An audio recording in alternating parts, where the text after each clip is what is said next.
આજે આપણે સોયાબીનની વડીનું શાક બનાવવા જઈ રહ્યા છે. તો મેં પહેલાં એને બોઇલ કરી લીધી છે.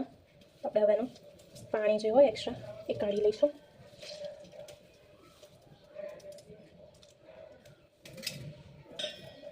બે 3 મિનિટ બોઇલ રાખીશું જેનાથી એનું ખદરું પણ નીકળી જાય. પાણી પણ કાઢી લઈશું એક્સ્ટ્રા. હવે એને મેરિનેટ કરવાની છે.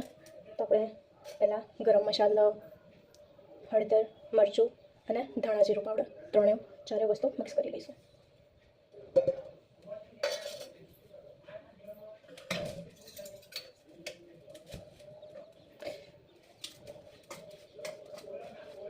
હવે મેરિનેટ કરવા માટે થોડું દહીં ઉમેરીશું.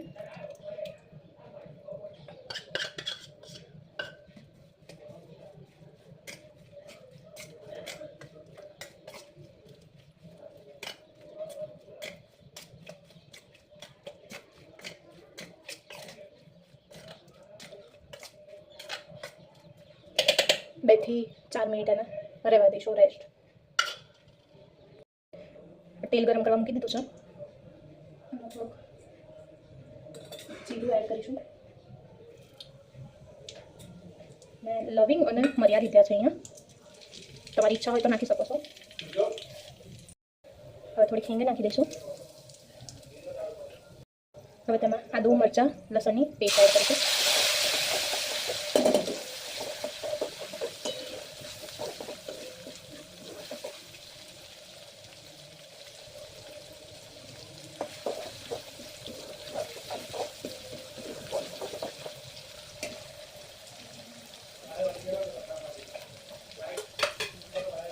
હવે તેમાં મેં 2 થી 3 ડુંગળી સમારી લીધી છે એ એડ કરી દઈશું.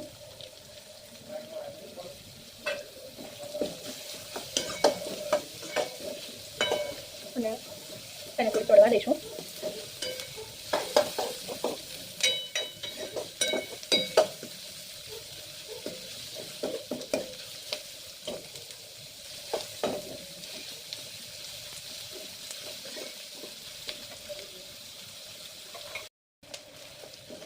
ડુંગળીમાં ગોલ્ડન કલર આવી ગયો છે. તવામાં આપણે ટામેટા એડ કરી દઈશું. મેં 2 ટામેટા લીધા છે.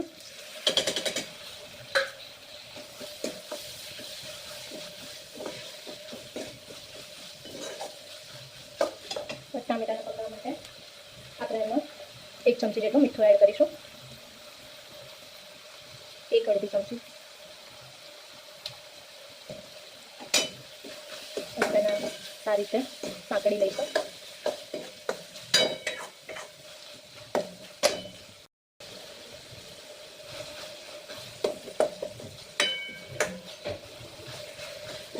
ટામેટા આપણે મિક્સ થઈ ગયા છે. તો એમાં મસાલા એડ કરીશું. 1 અડધી ટીસ્પૂન જેટલી હળદર, 1/2 ટીસ્પૂન લાલ મરચું પાવડર,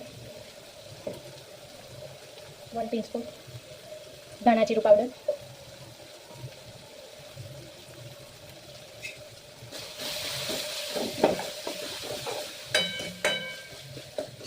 હવે મિક્સ કરીશું બધાને.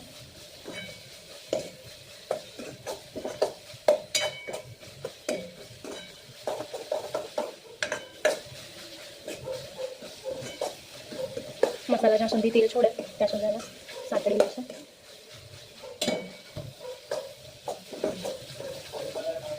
હવે મેરિનેટ કરેલું સોયાબીન અંદર નાખીશું.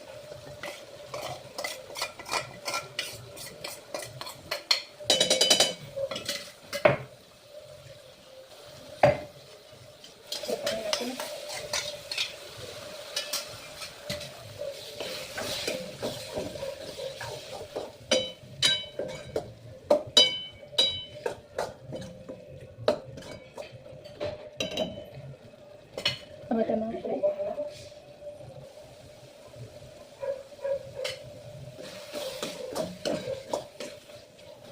આપણે આમાં મેં અહીંયા ચિકન મસાલો અને થોડો મેગી મસાલો લીધો છે.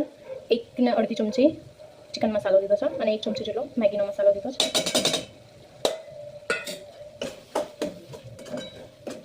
સોયા વડીનો મસાલો બી આવે છે, તમે એડ કરી શકો છો, બટ મને નથી પસંદ એટલે હું ચિકન મસાલો યુઝ કરું છું.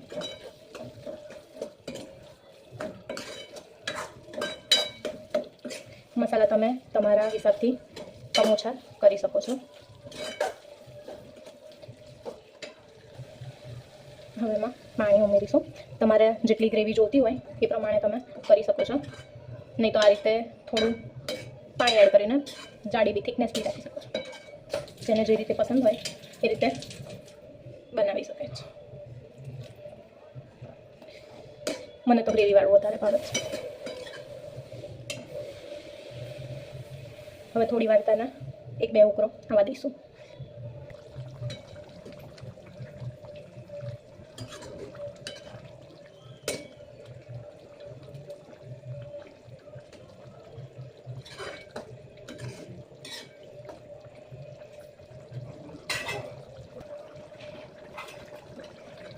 આપણું શાક રેડી છે. હવે ઉપરથી થોડા ધાણા એડ કરી દઈશું.